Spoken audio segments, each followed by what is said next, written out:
বন্ধুরা, আমরা আজকে নতুন ট্রিক শিখবো 11 দ্বারা যে কোনো সংখ্যা 11 দ্বারা গুণ কিভাবে করা যায় খুব সহজে। যেমন হচ্ছে এখানে 11 আছে, আমরা কিভাবে কিছু দেখার দরকার নেই, আমাদের ফার্স্ট সংখ্যা আমরা লাস্ট সংখ্যা বসে যাবে, তারপরে দুটো সংখ্যা যোগ করব 5 3 8, তারপরে আবার দুটো সংখ্যা 4 প্লাস 3 হচ্ছে 7, তারপরে দুটো সংখ্যা হচ্ছে কত 4 প্লাস 2 হচ্ছে 6 এবং লাস্ট সংখ্যা হচ্ছে 2, অর্থাৎ এইটা হচ্ছে আমাদের অ্যান্সার। এবং তোমরা এই অঙ্কটা তোমরা ক্যালকুলেশন করে নাও।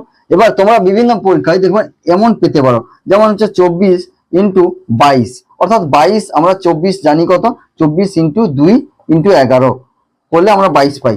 তাহলে আমরা 24 48 ইন্টু 11, তাহলে আমরা শর্টে আমরা বের করতে পারবো কত না 8 8 4 12 12 2 1 4 1 5, অর্থাৎ এই অঙ্ক আমরা খুব সহজে বের করতে পারবো, গুণ করতে পারবো যে কোনো সংখ্যা।